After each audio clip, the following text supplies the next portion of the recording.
expressed in all possible ways. Narin ang teknolohiya, pero wala pa rin kapalitan. Paghawak, pag-akbay sa nanay, pag-kiss, pag-sabi na naririnig sa kanya na mahal kita na, mahal kita na. So it is expressed in all possible ways. Narin ang teknolohiya, pero wala pa rin kapalitan. Paghawak, pag-akbay sa nanay, pag-kiss, pag-sabi na naririnig sa kanya na mahal kita na, mahal kita na. So it is positivity ng kwento has nothing to do with what had happened to us. For example, the question is very easy, it's very obvious. Alam naman yun, I'll do anything for Ate Guy. okay. Give me anybody, you know, it should be considered. Nag-uumpisa tayo dito sa first season, ika nga ng anin.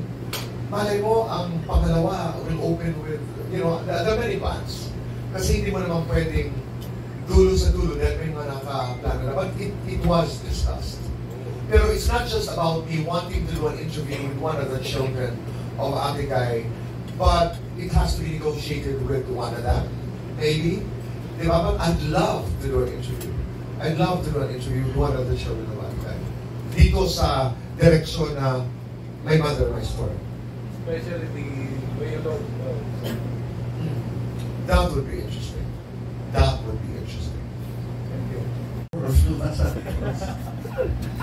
Taas ang pangarap. Oo, yun, totoo. Why daw dito po? Ay, so, why not? I mean, these are two of the most celebrated actors. I mean, alam naman ng lahat, I'm Noranian. And I'm a believer of Vilma Santos.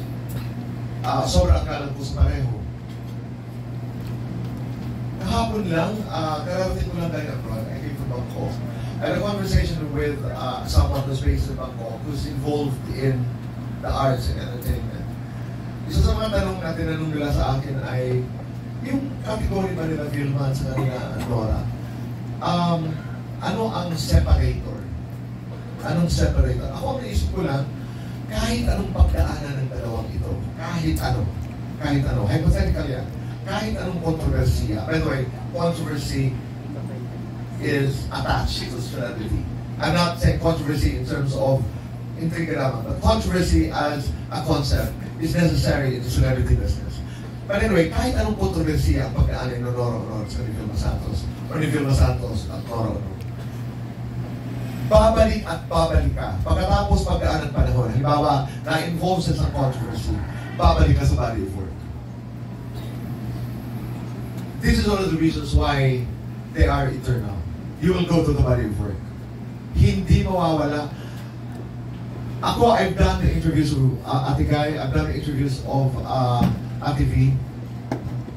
Parang, they're impregnable, they are indestructible, fundamentally because of their bodies of work. I mean, how can you destroy the memories of both actors? Pag inisip mo sa Nora Honor, naiisip mo kaagad ang inaka ng anak mo, Himala, Buwana. Pag naiisip mo sa Vilma Santos, Stella L, naiisip mo kaagad ang relasyon, dosura, at iba pa. If you have that kind of body of work, what else can come beside you? So if you're asking me for choices, pupunta na ako Ate Guy at Ate V. Thank you so much. She loved Bong like her own son. Ito yung, when I look back sana, sabi ko na ipaniwanan ko sa nanay ang ilang mga bagay.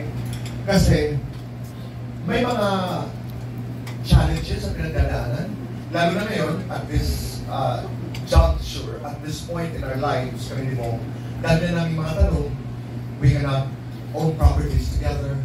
We'll have to do some legal, you know, maneuvering. We don't maneuver anything, but you know, you have to do it in a way na we can both own, but we cannot conjugally own properties. We cannot adopt together. Yun yung mga gusto ko sanang i-share sa nanay. Pag isa sa amin ni Bong, halimbawa, pumanaw, I don't even have the right to claim the value of Bong because I'm not a natural inheritor of, we cannot even keep money together. Of course we can, using other styles. I would have explained to Okay Nanay lang. what it is to be gay, Picture lang. and Okay how lang. Ano? challenging it is. I would have explained to her ang kasaysayan, LGBT movement. I would have, basically that, kasi yun ang hindi naman ako tinanong gusto ng nanay eh.